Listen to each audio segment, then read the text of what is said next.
Bonjour à tous, j'espère que vous allez tous bien, que vous avez passé une très très bonne semaine par la grâce de Dieu. Je veux particulièrement saluer ceux qui nous regardent sur YouTube, soyez bénis dans le nom de Jésus. On va commencer donc ces temps de louange et d'adoration et faire monter nos voix vers le Seigneur. Donc je vais inviter ceux qui le peuvent à se tenir debout, on va commencer ces temps. Alléluia.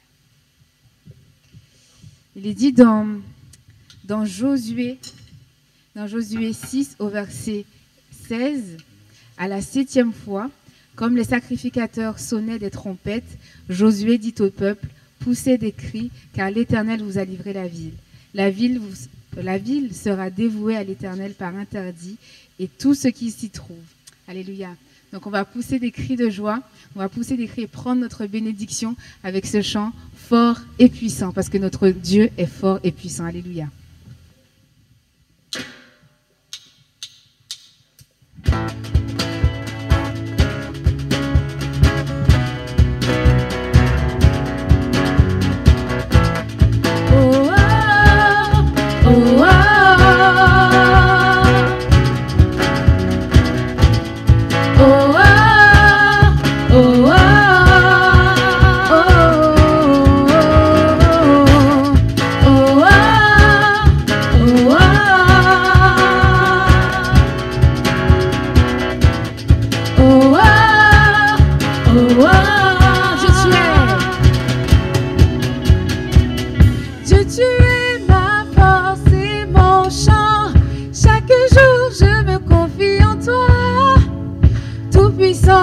Mon sauveur règne aux cieux.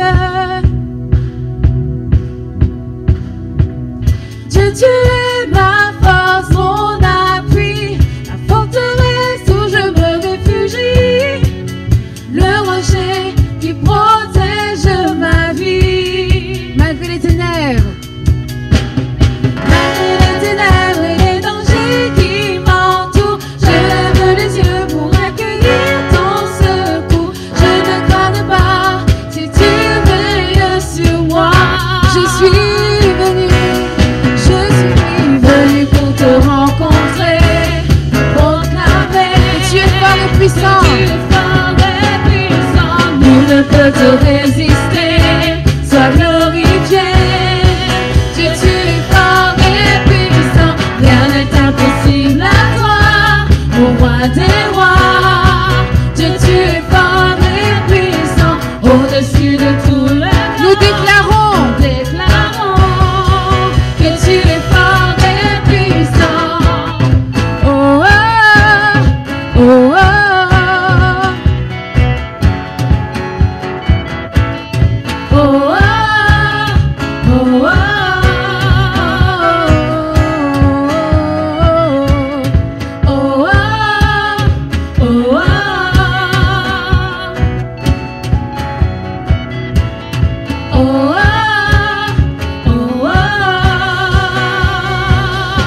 oh, oh, oh, Rien ne peut. Rien ne peut me séparer de ton amour manifesté en Jésus-Christ, mon sauveur règne aux cieux. Rien ne peut me séparer, rien ne peut me séparer de ton amour manifesté en Jésus-Christ, mon sauveur règne aux cieux. Rien ne peut me séparer de ton amour manifesté en Jésus-Christ, mon sauveur règne aux cieux. Une dernière fois, rien ne peut me séparer de ton amour manifesté en Jésus-Christ, mon sauveur règne aux cieux. Oh, oh, oh,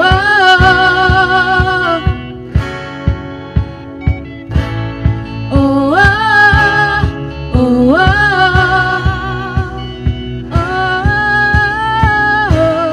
oh, oh, oh, tu es fort et puissant. Oh, oh, oh, tu es fort et puissant. Alléluia. Le Seigneur est fort et puissant et c'est la lumière qui nous guide sur le chemin qu'on a pris avec lui. Et sans sa lumière, qu'est-ce qu'on ferait dans ce monde? C'est vrai que dans les temps qu'on vit, c'est assez difficile. Le monde dans lequel on vit aujourd'hui, il est très compliqué. Et sans la lumière de Dieu, que ferions-nous? Et on va lui dire encore ce matin, sans ta lumière, Seigneur, que ferions-nous dans ce monde?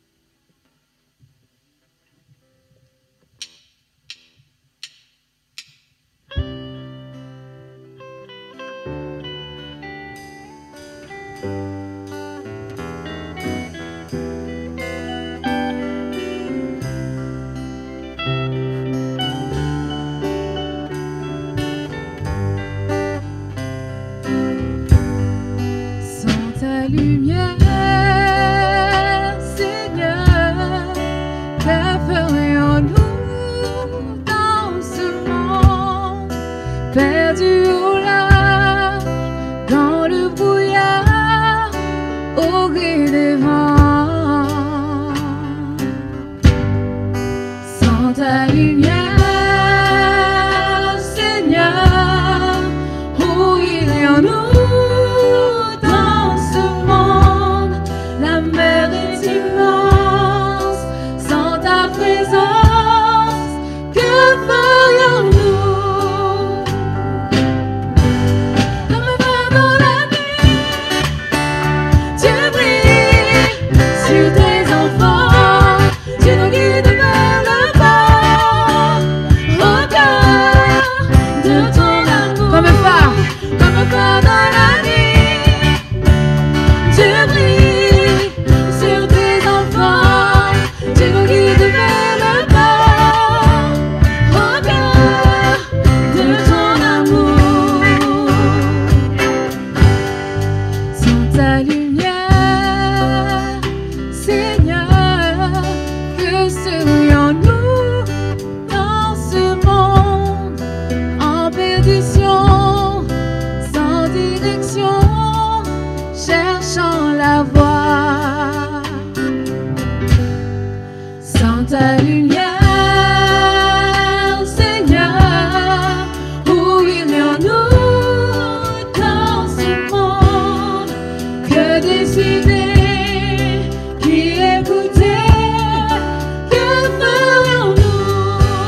rencontré le Seigneur, nous étions peut-être brisés, vides et sans espoir. Mais Dieu, il nous a donné la grâce de nous retrouver.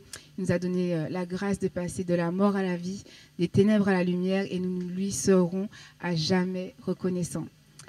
C'est une grâce infinie, et on va le chanter encore. Grâce infinie, j'étais brisée, vide et sans espoir.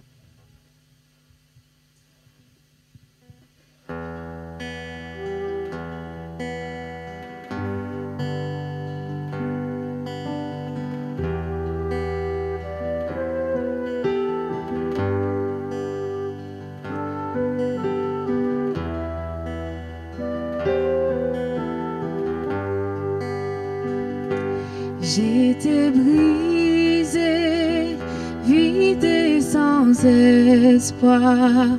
Ta grâce m'a trouvée, m'a restaurée.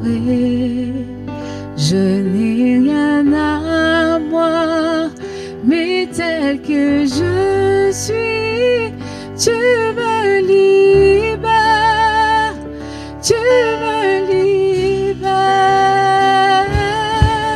Grâce infinie de notre Dieu qui un jour m'a sauvé.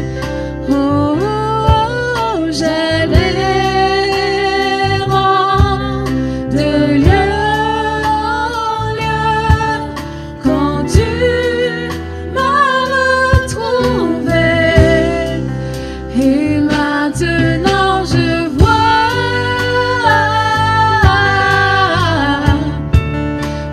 vois l'amour, la grâce dans tes yeux. Donnant ta vie pour moi, donnant ta vie pour moi,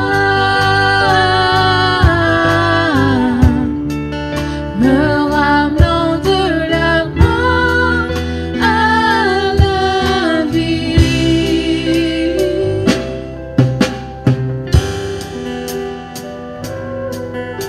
C'est vrai, Seigneur, tu prends nos échecs, tu prends nos faiblesses et tu les transformes, Seigneur Jésus. Merci pour ce que tu fais. Alléluia.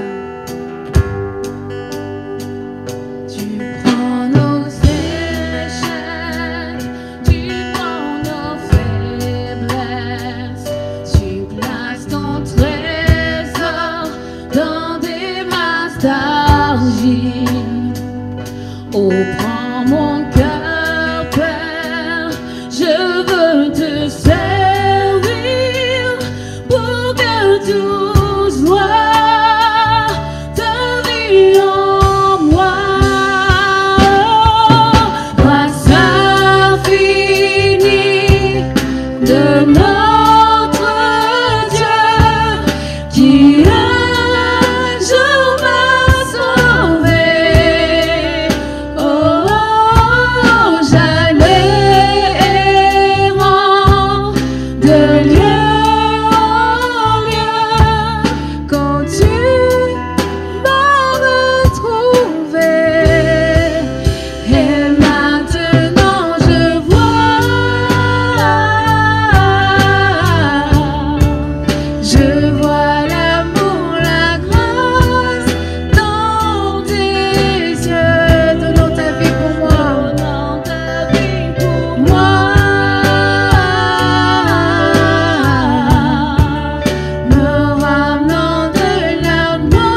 Bonjour à tous. Je salue aussi particulièrement ceux qui nous suivent sur YouTube. Et j'aimerais parler ce matin sur le grand ménage, dans Genèse chapitre 35 et le verset 1er. Dieu dit à Jacob, « Lève-toi, monte à Béthel et demeure-y. Là, tu dresseras un autel au Dieu qui t'est apparu lorsque tu fuyais Ésaü ton frère. » Jacob dit à sa maison et à tous ceux qui étaient avec lui, « ôtez les dieux étrangers qui sont au milieu de vous, purifiez-vous et changez de vêtements. Nous nous lèverons et nous monterons à Béthel. Là, je dresserai un autel au Dieu qui m'a exaucé dans le jour de ma détresse et qui a été avec moi pendant le voyage que j'ai fait. » Ils donnèrent à Jacob tous les dieux étrangers qui étaient entre leurs mains, les anneaux qui étaient à leurs oreilles. Jacob les enfouit sous le térébinthe qui est près de Sichem. Ensuite, ils partirent. La terreur de Dieu se répandit sur les villes qui les entouraient, et l'on ne poursuivit point les fils de Jacob. Jacob arriva, lui et tous ceux qui étaient avec lui, à Luz, qui est Béthel, dans le pays de Canaan. Il bâtit là un autel et il appela ce lieu El-Béthel. C'est là que Dieu s'était révélé à lui lorsqu'il fuyait son frère. Nous allons passer au verset 16 du même chapitre. Ils partirent de Béthel et il y avait encore une certaine distance jusqu'à Ephrata, lorsque Rachel accoucha. Elle eut un accouchement pénible, et pendant les douleurs de l'enfantement, la sage-femme lui dit « Ne crains point, car tu auras encore un fils. » Et comme elle allait rendre l'âme, car elle était mourante, elle lui donna le nom de Ben-Oni, mais le père l'appela Benjamin. Rachel mourut, et elle fut enterrée sur le chemin d'Ephrata, qui est Bethléem. Jacob éleva un monument sur son sépulcre, et c'est le monument du sépulcre de Rachel qui existe encore aujourd'hui. Amen. Quand nous avons donné notre vie au Seigneur, nous étions entiers pour lui.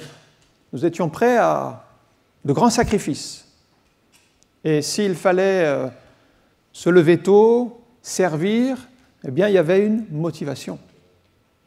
Et puis, les années passant, il y a comme un attiédissement qui s'est installé, comme une perte de zèle, et il est nécessaire de faire un grand nettoyage régulièrement, un grand ménage dans notre existence.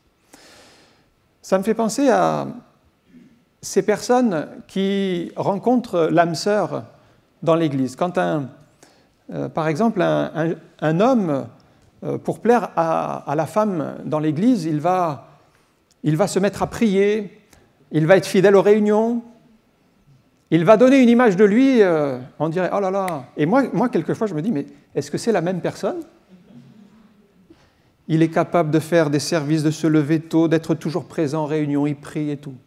Et puis quand ils sont mariés, les choses changent. On le voit moins souvent, on l'entend plus prier, et puis petit à petit, même parfois, il ne vient plus du tout. Alors c'était vraiment dans une intention, un intérêt particulier. Mais ce zèle et cette motivation, elles ne doivent pas être humaines, elles doivent être pour le Seigneur, et non pas pour les choses de la terre. Alors c'est bien de se réveiller, c'est bien de servir le Seigneur, mais ça doit être quelque chose de profond. Vous voyez, par exemple, si vous venez de déménager, vous arrivez dans un appartement neuf, par exemple, un appartement tout propre. Il n'y a rien à faire, tout est propre, tout est impeccable, vous placez vos meubles. Mais petit à petit, qu'est-ce qui va se passer? La poussière va s'installer un petit peu partout. Donc on va nettoyer. Et même si vous nettoyez régulièrement, au bout d'un moment, qu'est-ce qui va se passer? La poussière va s'infiltrer derrière les meubles.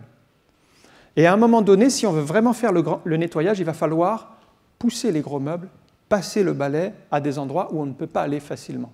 C'est le grand nettoyage. Et ce grand nettoyage, il est nécessaire au bout d'un certain temps, parce que nous savons que, bien naturellement, la poussière s'infiltre partout. Et bien, je dirais que dans la vie spirituelle, c'est la même chose.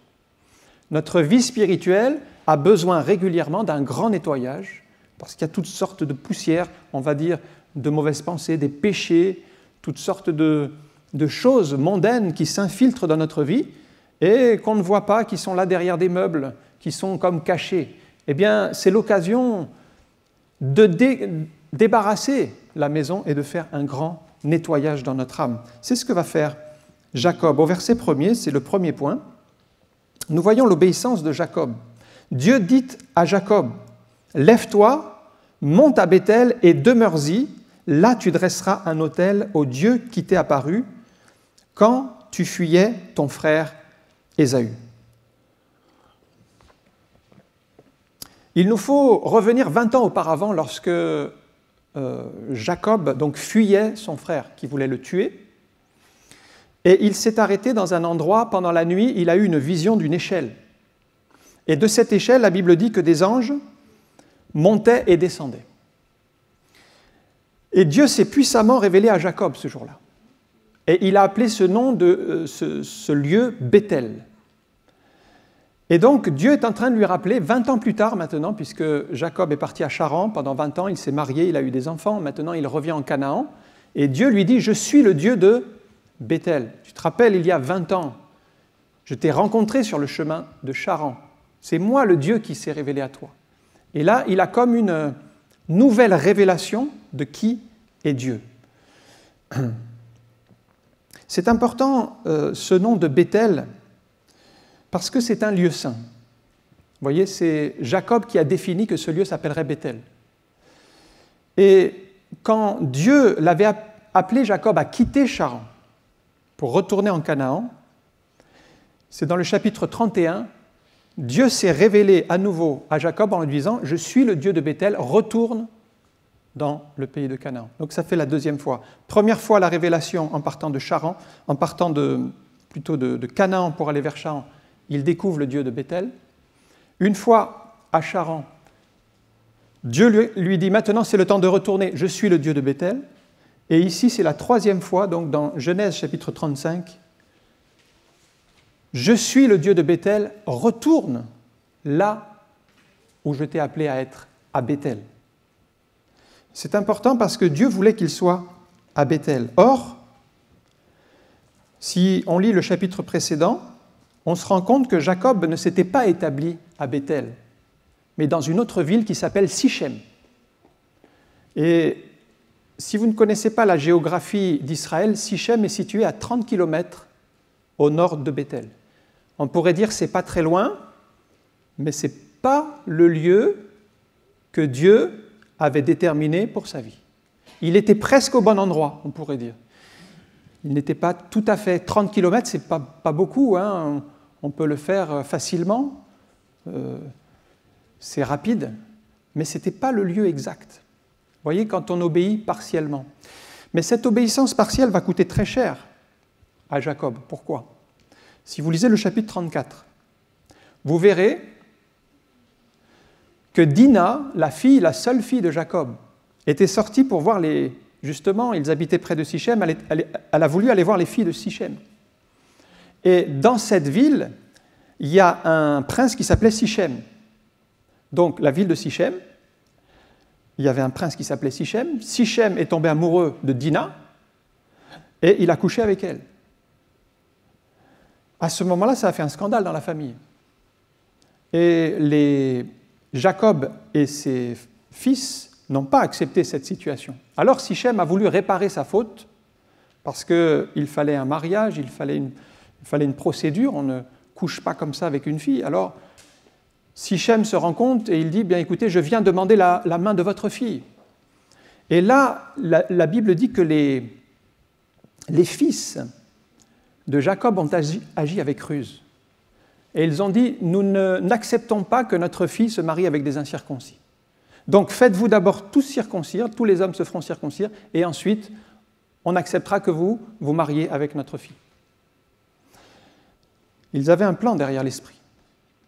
Et eux, parce que Sichem était le prince et qu'il voulait absolument Dina, eh bien il s'est fait circoncire, lui et tous les hommes. Et le troisième jour, alors qu'ils étaient encore souffrants de la circoncision, il y a deux des fils de Joseph, Siméon et Lévi, qui sont allés de nuit pour tuer tous les hommes de cette ville. Voilà le drame qui s'est passé dans la ville de Sichem. il avait presque fait la volonté de Dieu, c'était Béthel, il n'était pas très loin, mais il n'avait pas accompli ce que Dieu voulait vraiment pour sa vie. Vous voyez l'obéissance partielle. On fait les choses, mais pas complètement. Et du coup, eh bien, Jacob craignait pour sa vie parce que maintenant qu'il y avait eu tous ces morts et puis les fils de Jacob avaient pillé toute la ville, eh bien maintenant ils se rendaient aux dieux, aux habitants du pays, et ils allaient être en grand danger. Il craignait pour sa vie. Voilà la situation au chapitre 34. Une caractéristique du chapitre 34, c'est que si vous le lisez, vous ne verrez jamais la mention de Dieu. Vous voyez, vous faites presque la volonté de Dieu, mais Dieu était absent. Tandis qu'au chapitre 35, quand il y a cette prise de conscience, comme nous l'avons lu, eh bien, Dieu est mentionné plus de 20 fois dans ce chapitre. Quand on est dans la volonté de Dieu, on est conduit par Dieu et on voit la main de Dieu agir. L'obéissance partielle n'est pas suffisante. C'est bien d'accomplir une partie de la volonté de Dieu, on pourrait dire il avait fait 99%, mais il n'était pas dans la volonté parfaite et entière de Dieu. Un des champions dans l'Ancien Testament de l'obéissance partielle, c'est Saül. Saül, il obéissait en partie aux ordres de Dieu. Dieu avait dit, vous allez dévouer par interdit Agag et toute cette ville. Il avait obéi partiellement. Ils avaient détruit la plupart des troupeaux, mais ils avaient gardé les meilleures bêtes pour les offrir à l'Éternel. Vous voyez, obéissance partielle. On fait une partie de la volonté de Dieu, mais pas totalement. Et ça a été révélé au prophète Samuel. Lorsqu'il est venu, il entend le bruit des bêlements, et c'est dans 1 Samuel chapitre 15 et au verset 15, lorsque Samuel reprend Saül, Saül répondit, « Ils ont amené de chez les Amalécites parce que le peuple a épargné les meilleures brebis et les meilleurs bœufs. » Mais c'est qui le peuple? C'était Saül qui donnait les directives. Et il dit maintenant, c'est le peuple. C'est le peuple qui a fauté, afin de les sacrifier à l'Éternel ton Dieu, et le reste, nous l'avons dévoué par interdit. Voyez ce problème de l'obéissance partielle. Saül savait qu'il avait une mission précise à accomplir, il fallait obéir, il ne fallait pas faire de compromis, mais il a décidé de garder les meilleures bêtes. Dieu ne lui avait jamais demandé. Au contraire de Saül, nous avons un autre exemple dans l'Ancien Testament qui s'appelle Noé. Noé était un homme juste qui craignait Dieu en son temps. Les gens étaient méchants sur la surface de la terre. Et la Bible dit que Dieu a demandé à Noé de construire un immense bateau. Et ce bateau avait des caractéristiques très précises. Dieu lui dit, tu feras un bateau de 150 mètres de long, 25 mètres de haut et 15 mètres de large. Vous voyez, il y avait des cellules à faire, il y avait des animaux à placer, tout était bien indiqué. Eh bien, Noé ne s'est pas permis de changer, il n'a pas fait par exemple 160 mètres ou 180 mètres au lieu des 150, il ne l'a pas fait légèrement plus large, plus haut, plus grand, il a respecté ce que Dieu avait dit. Et le texte dit qu'il exécuta tout ce que Dieu avait ordonné, et c'est la raison de son succès. Et en fait, si nous voulons avoir du succès dans l'œuvre de Dieu, c'est en adéquation avec notre obéissance à ce que Dieu nous demande. Si nous obéissons à Dieu, nous aurons la réussite, le succès, mais si nous désobéissons, eh bien nous sommes certains, comme Saül, comme Jacob ici, de connaître des déboires. La fin d'une chose est importante. Je cite Ecclésiaste chapitre 7, verset 8. Ce texte dit « Mieux vaut la fin d'une chose que son commencement, mieux vaut un esprit patient qu'un esprit hautain. » Pourquoi mieux vaut la fin d'une chose? Parce que beaucoup ont commencé à entreprendre des choses. Beaucoup ont dit eh « bien moi je ferai ceci pour le Seigneur, je ferai cela ». Mais aujourd'hui, il n'y a plus rien. Et c'est facile de commencer. C'est facile de se lever, de dire « je ferai ». Mais vous le faites 2-3 fois, puis vous arrêtez. Mais mieux vaut la fin d'une chose, c'est-à-dire persévérer. Soyez persévérants dans ce que Dieu vous a donné et soyez patients. Il y a beaucoup de détours il y a beaucoup de tentations. Je passe à un deuxième point, c'est au verset 2. C'est maintenant la prise du conscience du péché. Le verset 2 dit ceci, « Jacob dit à sa maison et à tous ceux qui étaient avec lui, « ôtez les dieux étrangers qui sont au milieu de vous, purifiez-vous et changez de vêtements. » Le rappel de Béthel va réveiller la conscience de Jacob. Parce que la conscience, c'est un petit peu comme un muscle. Voyez ? La conscience va se relâcher si vous ne l'entretenez pas physiquement. De même qu'on entretient le corps en faisant des exercices physiques pour avoir une bonne santé. Et malheureusement, ceux qui ne le font pas, qui mangent n'importe comment, on voit ce que ça donne. Ils deviennent obèses, ils deviennent malades, ils ont des maladies cardiovasculaires, ils ne prennent pas soin de leur corps. Eh bien, ça va avoir un impact sur leur vie. Eh bien, de même, sur le plan spirituel, la conscience doit être entraînée. Et on peut dire que chez Jacob, sa conscience s'était ramollie. Alors quand vous avez une conscience molle, eh bien vous acceptez petit à petit des compromis, le péché qui s'infiltre, vous le laissez facilement rentrer. C'était le problème de Jacob. Le Dieu de Béthel a réveillé sa conscience. Il comprend qu'il faut sortir du compromis. Il réalise qu'il y avait des dieux étrangers dans sa maison. On se demande comment c'est possible que dans la famille d'un croyant, il y a des dieux étrangers. Comment on peut comprendre une chose pareille ? Jacob, c'est un enfant de Dieu. Eh bien, il se trouve que sa femme, celle qu'il aimait le plus, Rachel, parce qu'il avait deux femmes, Rachel et Léa, mais celle qu'il aimait le plus, qui était la plus belle, elle était belle de figure, et c'est pour elle qu'il avait travaillé 7 ans, puis encore 7 nouvelles années. Eh bien, cette Rachel avait dérobé les dieux de son père, Laban, lorsqu'elle était à Charan, et les avait emmenés avec elle. Elle avait la beauté, elle avait la grâce, mais il y avait dans son cœur des choses qui n'étaient pas glorieuses.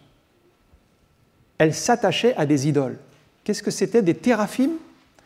Les téraphim servaient à protéger leur maison, à assurer la bénédiction patriarcale, et surtout, dans son cas, à assurer sa progéniture. Or, nous savons que Rachel était stérile. Elle avait réussi à avoir un enfant, notamment, Joseph, mais elle était stérile à la base. Et ces téraphim étaient pour elle comme une garantie qu'elle aurait ce deuxième enfant. Parce qu'elle avait dit, Joseph, qu'il ajoute un deuxième enfant. Mais elle ne s'appuyait pas complètement sur Dieu. Elle s'appuyait en partie sur ces objets en bois, ces idoles, ces téraphim. Et c'était une manière vaine de rechercher Dieu. Il n'y avait pas que les téraphim, il y avait donc de l'idolâtrie, il y avait aussi, on a lu tout à l'heure, des anneaux aux oreilles. Qu'est-ce que c'est ces anneaux aux oreilles ? Eh bien, c'était des amulettes qui servaient à éloigner les malédictions. Donc, les gens vivaient dans la superstition. Ils s'attachaient à des objets en croyant que ces objets les protégeaient. Tout cela était faux. Donc c'était des manières vaines de croire. Lorsque Dieu s'est révélé puissamment à Gédéon, vous trouverez ça dans le livre des Juges, au chapitre 6, Dieu lui a dit, toi tu es un vaillant héros. La première chose que Gédéon a fait avant d'aller attaquer les Amalécites qui dominaient le pays, il est allé dans la maison de son père, et la Bible dit que dans la maison de son père, il y avait un autel à Baal avec un poteau sacré dessus, dans sa propre maison. Il fallait d'abord faire un grand nettoyage, et il est allé détruire l'idole afin que sa vie soit nette devant Dieu, qu'il n'y ait plus d'idolâtrie dans sa maison. C'était une position importante. Jacob fait la même chose. Il fallait prendre les idoles, les enterrer. C'est ce que Jacob va faire dans ce texte. On peut constater quand même la négligence de Jacob. Pourquoi la négligence ? Parce que Jacob, c'était quand même le responsable spirituel de toute sa famille. Et il était censé mener ses enfants vers le Seigneur et toute sa famille vers Dieu. Or, nous voyons qu'il avait laissé les idoles se multiplier. les amulettes aux oreilles, tous ces pendentifs, toutes ces choses vaines, il avait laissé. Est-ce que c'était dans son caractère? Peut-être était-il flegmatique, c'est-à-dire le laisser faire. Laissons faire, on verra bien comment les choses se passent. J'ai noté cette expression, pour ceux qui laissent faire, c'est l'action par l'inaction. Ne pas agir en pensant que les choses vont s'arranger. Il réalise maintenant la gravité du péché et prend position. J'ai noté le psaume 101, verset 2, voyez cette prise de conscience. Je prendrai garde à la voie droite. Quand viendras-tu à moi? Je marcherai dans l'intégrité de mon cœur, au milieu de ma maison. Il était question maintenant d'intégrité dans sa propre maison, et c'était quelque chose de nouveau, c'était quelque chose d'important. Maintenant, la négligence de Jacob, oui, mais ça n'explique pas la négligence de chacun, parce que chacun est responsable pour soi-même. Et la Bible nous exhorte à veiller sur nous-mêmes et à entretenir une relation avec Dieu. Donc chacun est responsable de sa faute. Nous devons passer du temps dans la présence de Dieu et rechercher sa face pour recevoir de Dieu. Vous voyez, si nous négligeons ces choses, eh bien nous allons nous égarer. Les idoles sont vaines. Il y a quelques années de cela, un homme visitait un musée, justement aux dieux et divinités cananéennes. Et dans ce musée, il y avait donc plusieurs idoles, dont il regarde la première, il lui manquait un œil. Il regarde la deuxième, il lui manquait une oreille. Il regarde la troisième, il lui manquait un bras. En fait, le temps avait usé ces idoles. Et finalement, spirituellement, c'est vrai. Les idoles ne voient pas, les idoles n'entendent pas, les idoles n'agissent pas, elles n'ont pas de bras. Notre Dieu seul est capable d'entendre, de voir et d'agir. Il est tout-puissant. C'est lui que nous devons servir. Donc toutes ces idoles, il faut les enterrer, il faut les chasser. C'est la décision du changement. On peut se demander comment expliquer l'idolâtrie chez les croyants. Quand on est chrétien, est-ce qu'on a besoin d'idoles? Non, bien sûr. Mais voyez, les idoles, ça vient de manière insidieuse. C'est-à-dire, si vous n'êtes pas satisfait de Dieu, si Dieu n'a pas répondu à votre prière et que ça crée chez vous une insatisfaction, eh bien, vous allez commencer à chercher ailleurs. C'est ça le début de l'idolâtrie. Pourquoi? Parce qu'au fond de chacun, il y a ce désir d'adorer et cette recherche de perfection, l'adoration. Et c'est ainsi qu'on se retrouve à adorer d'autres dieux que Dieu. Alors, la décision du changement chez Jacob est radicale. Il y a deux éléments que l'on voit au verset 3. D'abord, le premier élément, c'est de se purifier, c'est-à-dire ils allaient prendre un bain, en fait, pour ôter les souillures, la contamination de ces idoles. Car spirituellement, les idoles vous contaminent.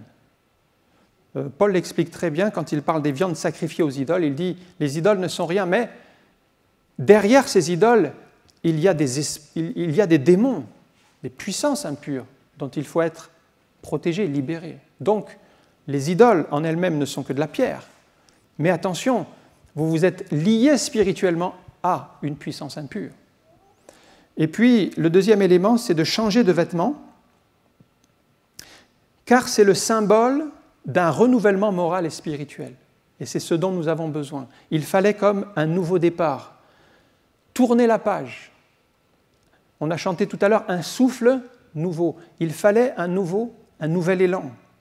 Et il y a un texte dans Éphésiens chapitre 2, verset 21 qui l'explique, plutôt Éphésiens 4, verset 21, « Si conformément à la vérité qui est en Jésus, c'est en lui que vous avez été instruits à vous dépouiller par rapport à votre vie passée du vieil homme, qui se corrompt par les convoitises trompeuses, et à être renouvelés dans l'esprit de votre intelligence, et à revêtir l'homme nouveau, créé selon Dieu, dans une justice et une sainteté que produit la vérité. » Se dépouiller du vieil homme.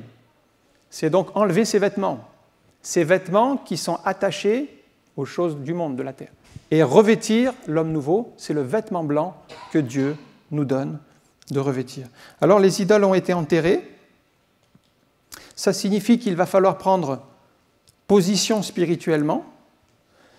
On ne doit plus faire de compromis avec le péché. Ces idoles, d'abord, il faut les détecter parce qu'elles se sont infiltrées peut-être dans votre maison. Ça peut être des livres, ça peut être des objets, ça peut être des images.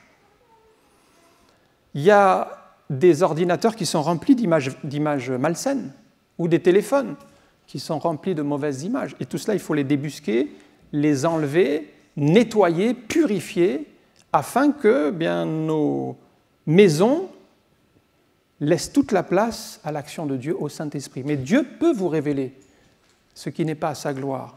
Si vous priez, Dieu vous conduira à faire le grand nettoyage, afin de ne pas avoir d'idoles dans votre maison, et puis les enterrer, vous en débarrasser. Jacob prend conscience de la véritable adoration. Quand il dit « ôtez les », voyez au verset 2, « ôtez les dieux étrangers qui sont au milieu de vous ». Parce que derrière ces idoles, il y avait des divinités. Et il dit, il n'y aura qu'un seul Dieu qu'on va adorer à partir de maintenant, c'est le Dieu de Béthel, celui que Jacob a eu comme révélation, le Dieu de Béthel. Et c'est ça la véritable adoration, parce que Dieu ne partage pas sa gloire avec un autre. Dieu nous veut entièrement pour lui. Et s'il y a quelque chose à côté de Dieu ou au-dessus de Dieu, c'est une idole, c'est quelque chose qui ne mérite pas cette place dans notre cœur. C'est pour ça que Jacob va retrouver le sens de la véritable adoration. C'est ce que Jésus explique lorsqu'il est tenté par le malin. Il dit ceci, « Tu adoreras le Seigneur ton Dieu, lui seul. » Voilà le sens de la véritable adoration. C'est exactement ce que Jésus explique à la Samaritaine, alors qu'il est au bord du puits, que cette femme vient chercher de l'eau. Et Jésus lui propose une autre eau qui est une eau spirituelle. Alors, elle est intéressée, mais quelle est donc cette eau ? Et il lui dit, mais il existe une autre forme de spiritualité. La vraie spiritualité, ce n'est pas tellement d'adorer sur cette montagne, parce que cette femme, elle pense, est-ce qu'il faut adorer au mont Garizim ou est-ce qu'il faut adorer à Jérusalem ? Jésus lui dit non.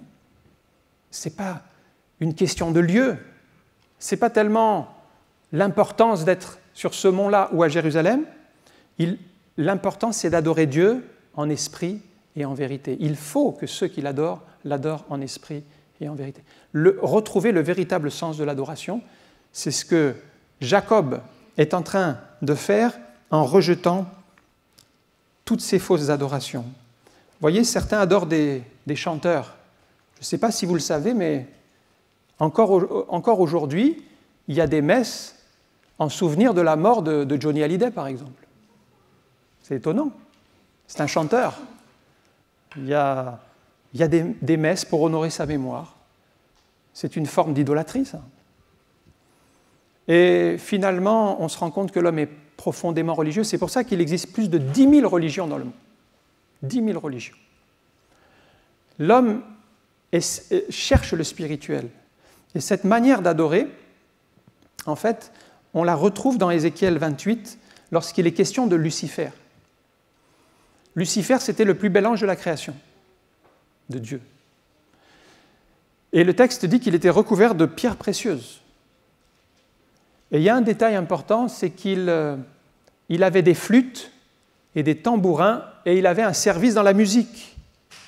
Et c'est pourquoi tout ce qui est du domaine de la musique est souvent utilisé par l'ennemi, parce que c'est quelque chose qui est en lui. À son origine, il était musicien.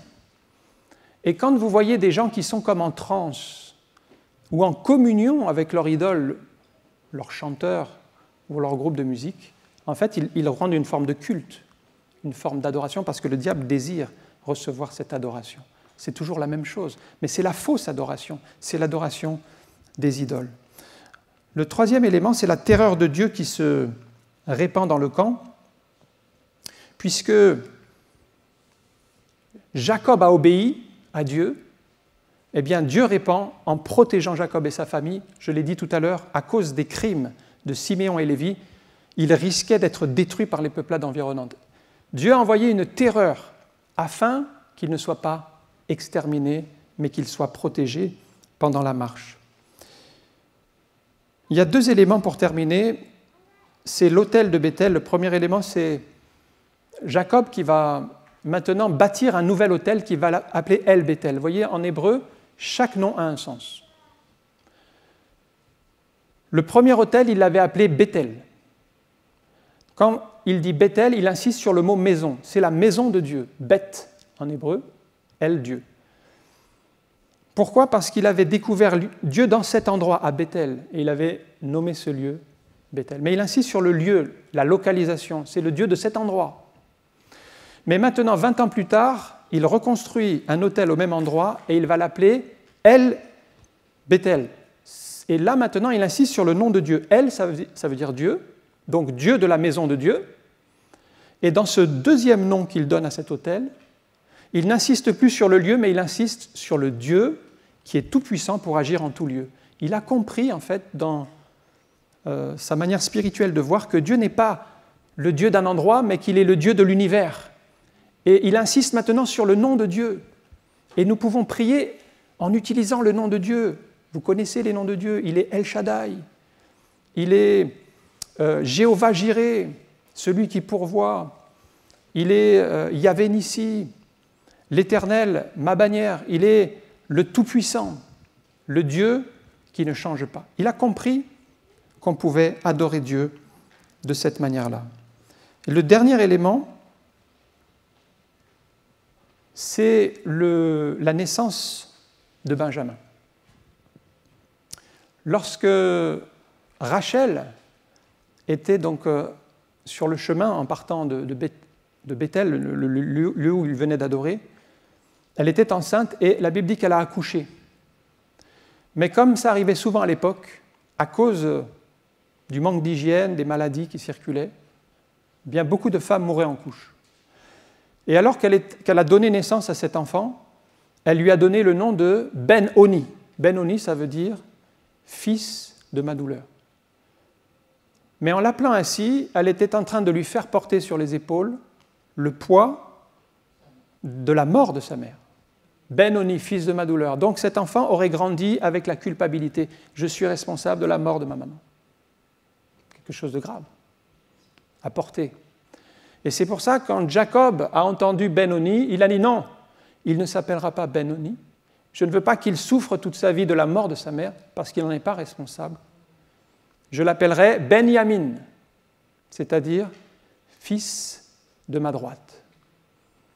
Fils de ma droite, c'est la place d'honneur, c'est la place proéminente, celle qu'on envie. Et il a changé en quelque sorte la destinée de cet enfant qui ne portera pas un nom de malédiction sur lui, mais qui portera un nom de bénédiction. Notez que dans ces deux noms, ils sont prophétiques concernant Jésus. Parce que Jésus a été l'homme de douleur, qui est mort à cause de nos péchés, mais il est aussi assis à la droite de Dieu. Benyamin, le fils de ma droite.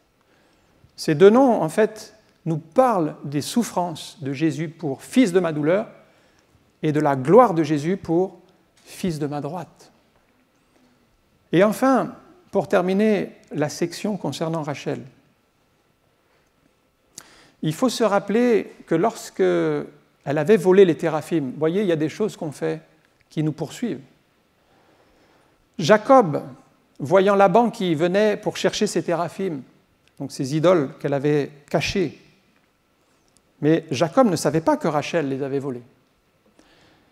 Et lorsque Laban est venu et qu'il a dit « Où sont les idoles? Où sont mes idoles ?» Vous voyez, il s'intéressait plus aux idoles qu'à sa famille. Eh bien, Jacob a eu cette parole « Périsse la personne qui a volé ses idoles. » C'est-à-dire qu'il a donné un vœu de malédiction et de mort, et il ne savait pas que c'était Rachel. Et est en train de s'accomplir ici le vœu même de Jacob, lorsqu'il a dit qu'elle devra périr la personne qui a pris ses idoles, eh bien finalement c'est arrivé. De notre bouche peut sortir la malédiction ou la bénédiction. Il ne l'a pas fait consciemment, mais sa bouche a été porteuse de malédiction. Frères et sœurs, veillons sur ce qui sort de notre bouche, qui peut avoir des conséquences terribles sur une vie. Je vais inviter Pierre à venir, on va terminer par la prière.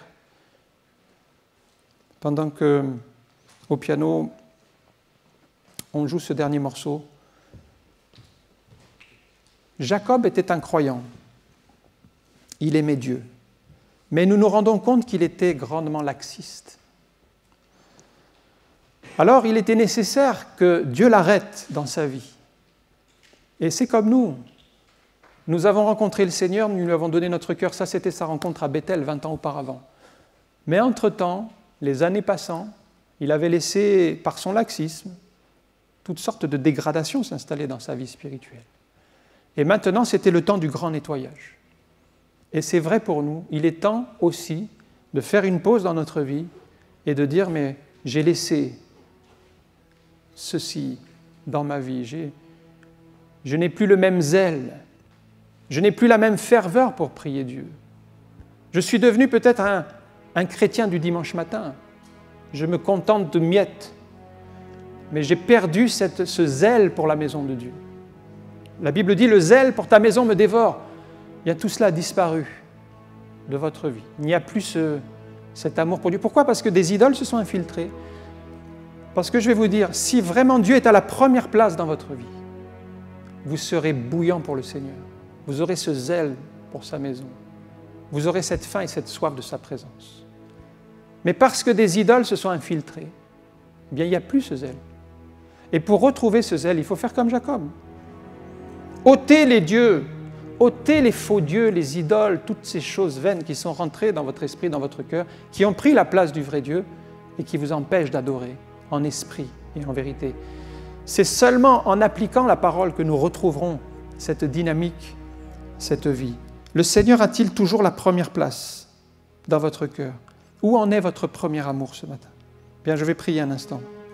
Merci encore pour ta grâce, car nous croyons que tu es venu, Seigneur, pour nous libérer de l'esclavage et nous apprendre à vivre dans la liberté des enfants de Dieu. Merci parce que tu nous as délivrés de ces idoles et nous voulons confesser que tu es le seul Dieu capable de changer les situations. Merci pour ce grand nettoyage et je te prie pour chacun ce matin afin que nos cœurs soient transparents devant toi et qu'il n'y ait plus d'idolâtrie dans nos vies, qu'il n'y ait plus toutes ces choses vaines qui nous entourent, qui nous environnent, qui nous poussent loin des choses de Dieu, mais que dans notre vie, il y ait cette véritable adoration, centrée sur toi. Oui, c'est dans le nom de Jésus que nous prions et nous te rendons toute la gloire. Amen. Amen. Que le nom du Seigneur soit béni. Amen.